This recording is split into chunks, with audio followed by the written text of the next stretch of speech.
Vamos a comenzar entonces a ver el operador Nabla. Nabla es un operador que actúa sobre funciones vectoriales y escalares, o sea, sobre campos escalares o vectoriales de diferente manera, según el tipo de operación que nosotros queramos establecer. Si nosotros fuéramos, digamos, estrictos, el operador Nabla en sí no significa nada. Significa algo hasta en el momento en que ustedes le ponen una función enfrente que la va a operar. Nabla se acostumbra a escribir con la letra B así, una raya arriba, por lo menos en los libros de occidentales así es. Que la función de compartir. En los libros occidentales aparece así, en algunos libros allá de rusos del siglo pasado aparecía al revés. Y esencialmente Nabla es un operador que a lo que le pone enfrente le saca la derivada parcial respecto a X, le suma la derivada parcial respecto a y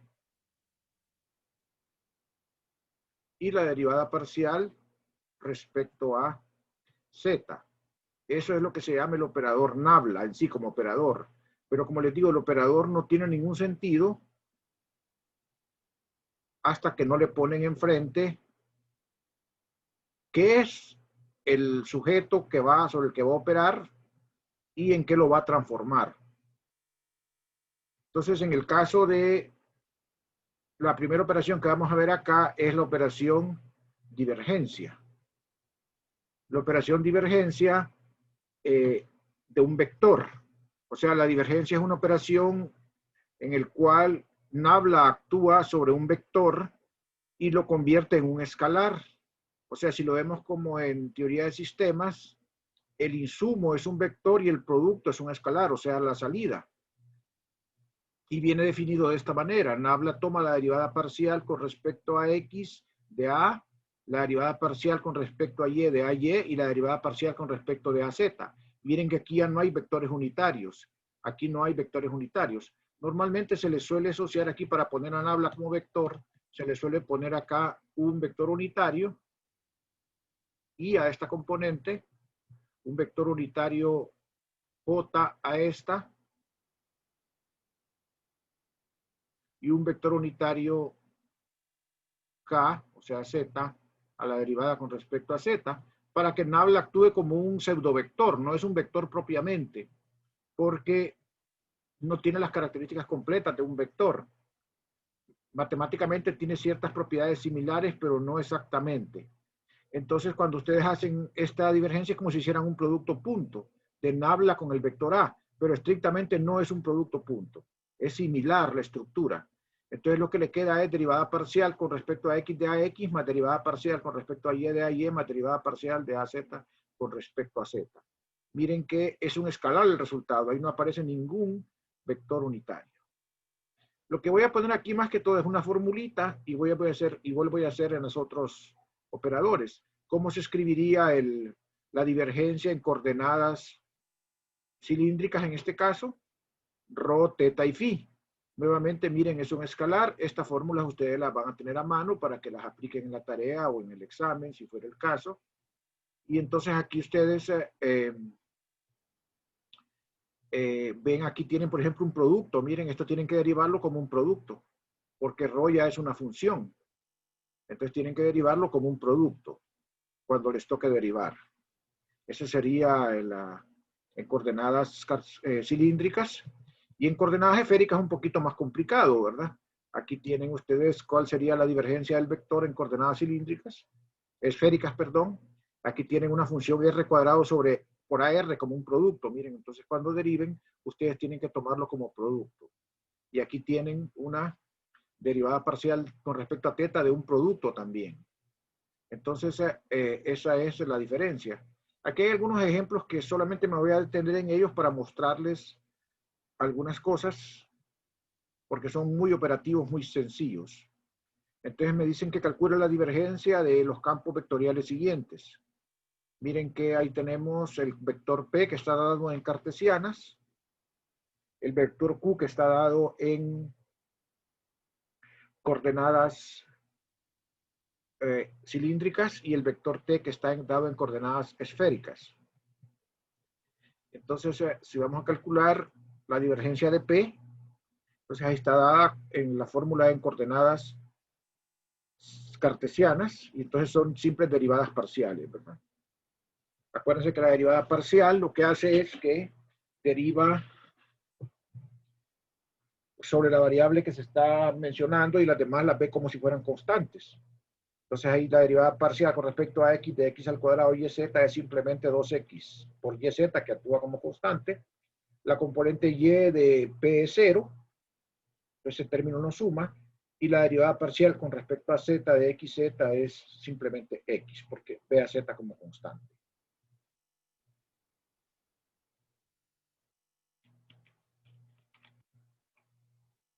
¿Alguna pregunta? ¿Alguna pregunta? Entonces todos ustedes deben de saber hacer derivadas parciales y recordar entonces las derivadas, las reglas de la derivada, ¿verdad? Ok. Aquí tenemos la derivada del otro campo que está dado en cilíndricas, entonces le aplicamos la fórmula de las cilíndricas. Solo observen aquí, por ejemplo, cómo se deriva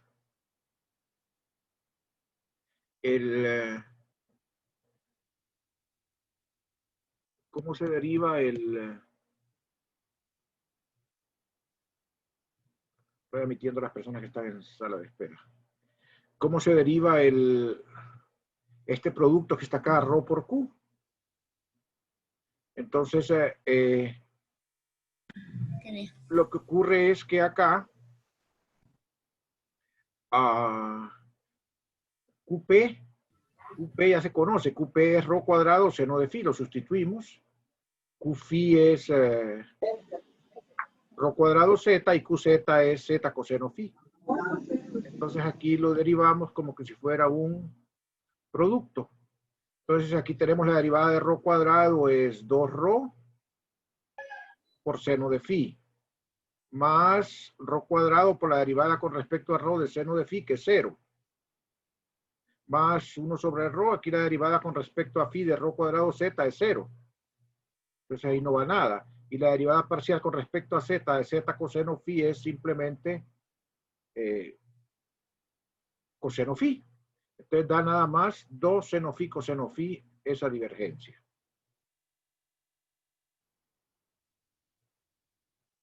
Solo es de recordar las reglas, ¿verdad? Miren que acá, como es derivada parcial, la derivada parcial de con respecto a ρ de ρ cuadrado seno phi es simplemente 2ρ seno phi, porque ve a seno phi como si fuera una constante. En el caso de las cilíndricas, igual, ¿verdad? Pues esto es un poquito más largo.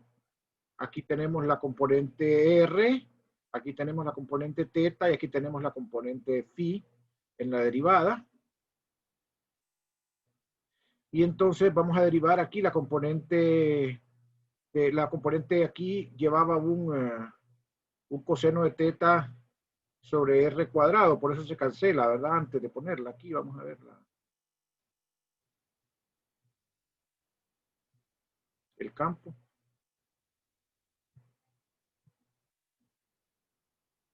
Miren, lleva un R cuadrado que se va a cancelar. Entonces, acá se canceló el R cuadrado y solo quedó coseno teta. Aquí queda t teta por seno teta. T teta era R seno teta coseno phi. Y aquí está t sub phi, que simplemente es coseno phi. O sea, a la hora de derivar, la derivada con respecto a R de coseno teta es 0. La derivada con respecto a teta de R seno cuadrado coseno phi es 2 seno teta por R seno teta coseno phi. O sea, solo deriva el seno cuadrado. Y aquí la derivada con respecto a phi de coseno phi es 0, porque aquí es coseno teta, no depende de phi. Entonces este sería el resultado. Entonces igual, ¿verdad? No me voy a detener en los procesos de derivación en los otros operadores porque son muy similares. Solo vamos a tener en cuenta en recordar las reglas. ¿Alguna pregunta hasta acá?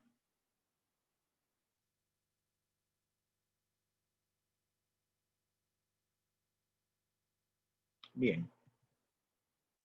Entonces, El otro operador, bueno, respecto a las interpretaciones físicas de los operadores Nabla, yo quiero que ustedes miren ese video que se les colocó ahí en la plataforma. Ese video está excelente para que entiendan cuáles son las interpretaciones físicas de cada operador, ¿verdad? Del gradiente, de la divergencia y del rotacional. Cada uno de ellos tiene su explicación física. Entonces ahí en ese video están bien, súper bien ilustrados y ustedes lo van a ver ahí para que entiendan eso. La otra operación es el gradiente.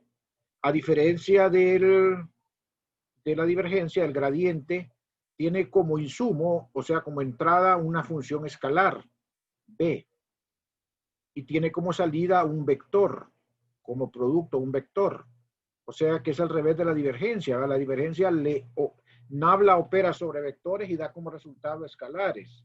Y en el caso del gradiente, Nabla opera sobre funciones escalares y da como resultado funciones vectoriales. Entonces, en coordenadas cartesianas es muy simple, ¿verdad? Es solo la derivada parcial del campo escalar respecto a cada una de las tres coordenadas. Y aquí sí tienen que multiplicar, miren, con mucho cuidado, por cada uno de los vectores unitarios. Por X unitario, Y unitario y por Z unitario, porque el resultado es una función vectorial.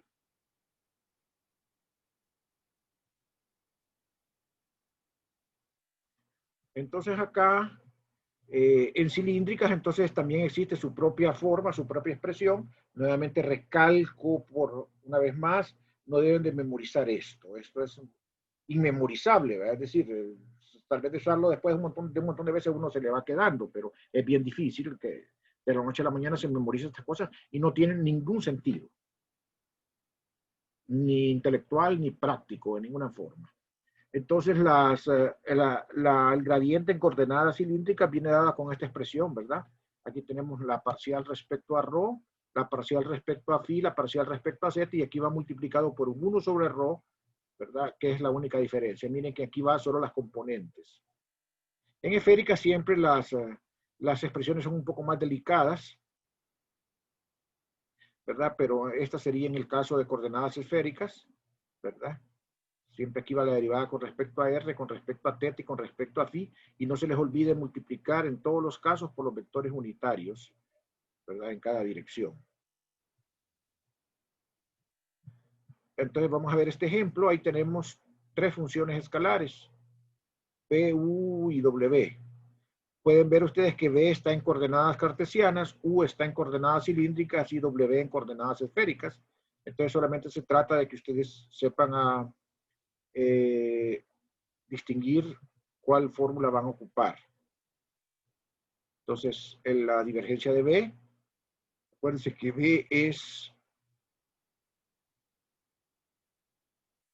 E menos Z, seno de 2X, coseno hiperbólico de Y. Si derivan respecto a X, este es constante, y la derivada con respecto a X simplemente saca un 2, y la derivada del seno es el coseno. O sea que sería 2 coseno de X, E a la menos n, coseno hiperbólico de Y. Que sería entonces el primer término que iría acá. Y multiplicado siempre por el unitario, ¿verdad? ¿Ok? Ahora veamos cuál es BY para sacar la derivada parcial respecto a Y. Entonces podemos ver acá que, la derivada parcial de B con respecto a Y. Entonces ahora como es con respecto a Y, E a la menos z es constante, seno de 2x es constante, y solo voy a derivar el coseno hiperbólico. La derivada del coseno hiperbólico es seno hiperbólico. A diferencia de la trigonométrica, la hiperbólica tiene el mismo signo cuando derivan. La derivada del coseno hiperbólico es el seno hiperbólico, y entonces lo que va aquí es entonces este término que quedó como constante multiplicado por el seno hiperbólico. Y finalmente la derivada con respecto a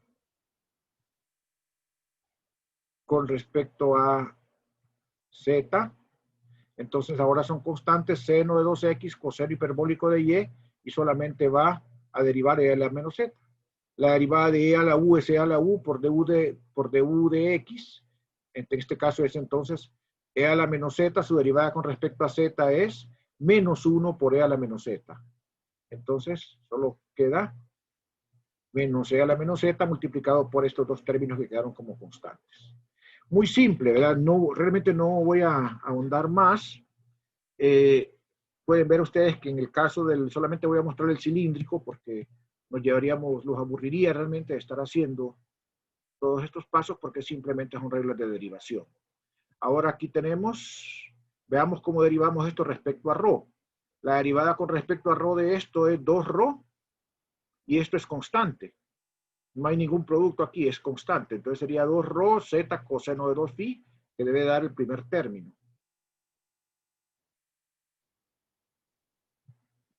Aquí estaba, 2ρ z coseno de 2phi por arro.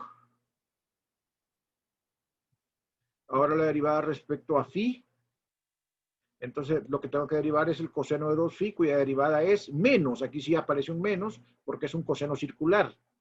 Menos 2 coseno de phi, ρ cuadrado por z.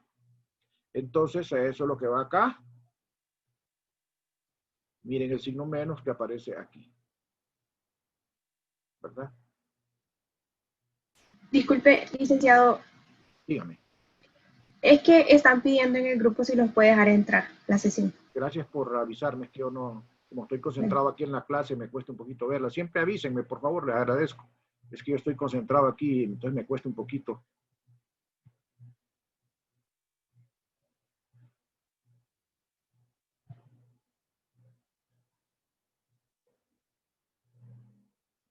Ok, ahí me avisa cuando haya alguien ahí, por favor.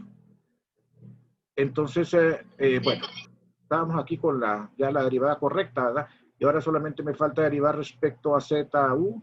Entonces nos vamos a u otra vez y vemos que la derivada con respecto a z es simplemente 1. Y estos dos términos son constantes, ρ cuadrado coseno 2phi, es lo que va acá.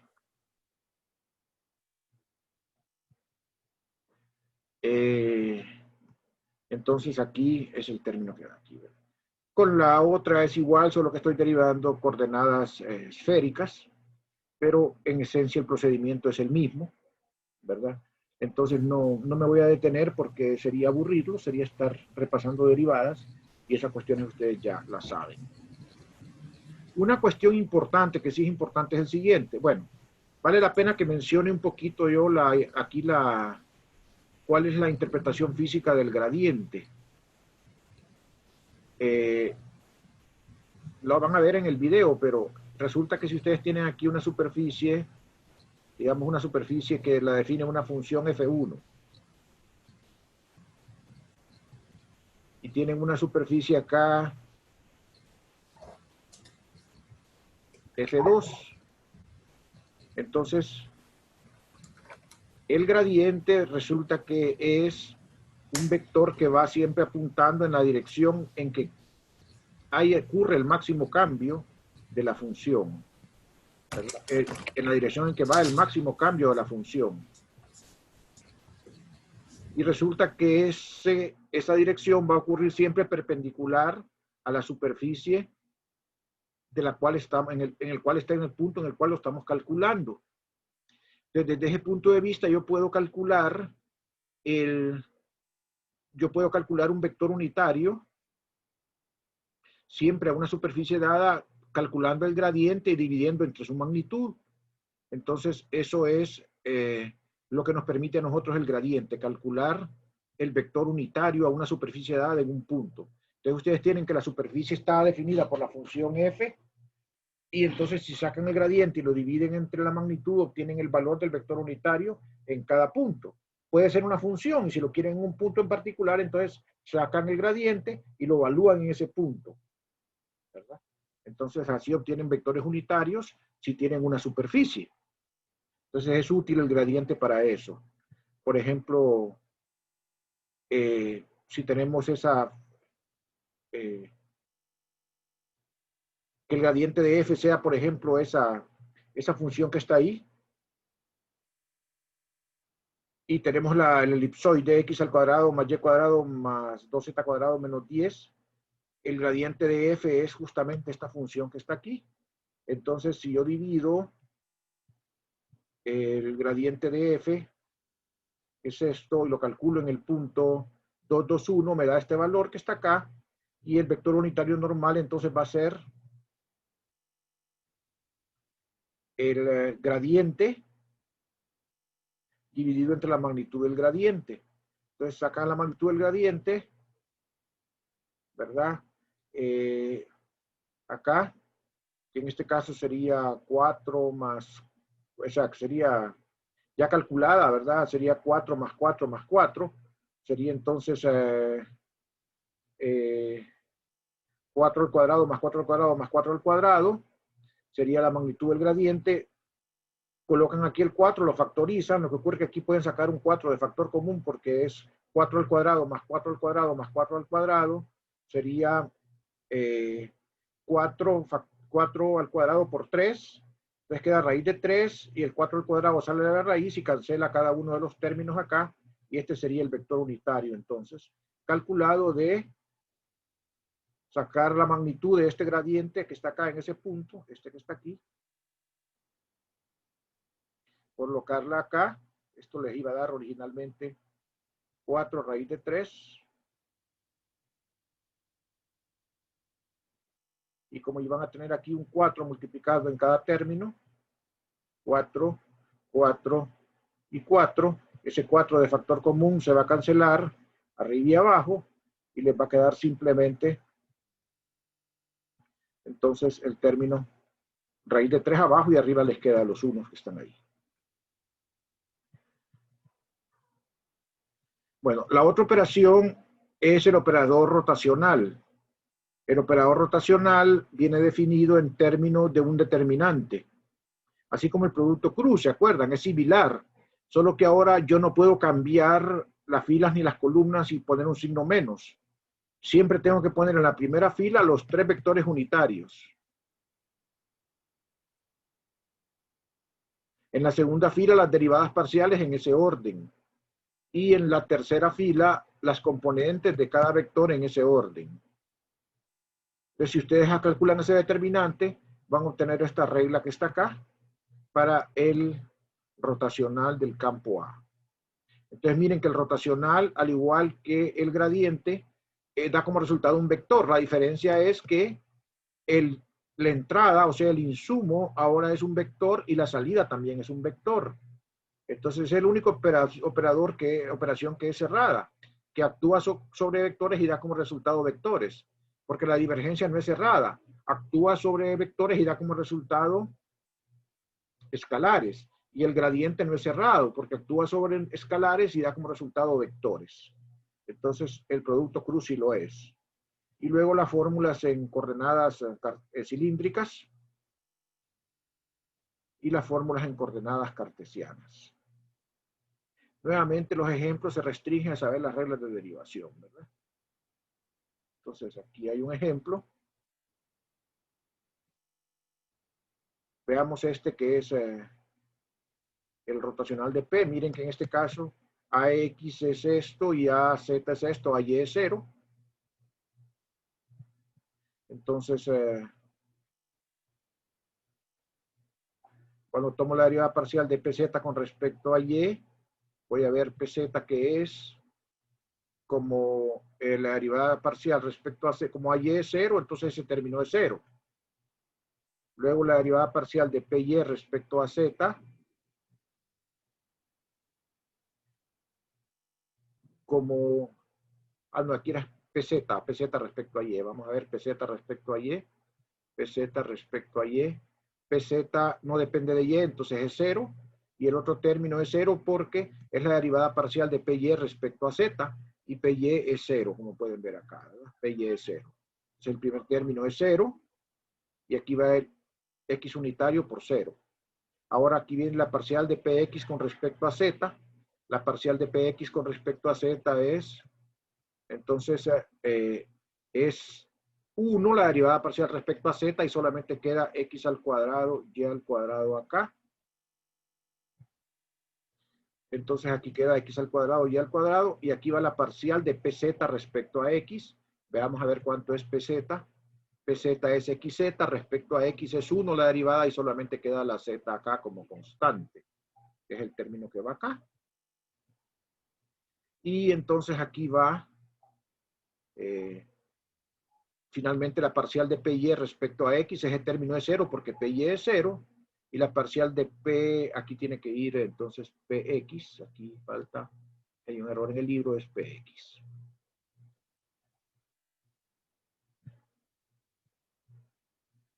Ok. Entonces, vamos a chequear acá la parcial de PX, entonces, con respecto a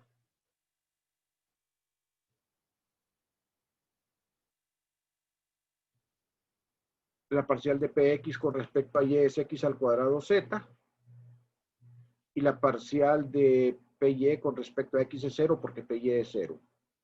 Y eso se refleja entonces acá en el resultado, 0 menos X al cuadrado Z.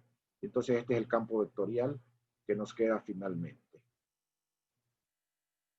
Ok, voy a hacer una captura de pantalla ahorita y lo voy a dejar unos 5 minutos para ver si nos conectamos otro poquito más para poder terminar de ver el tema.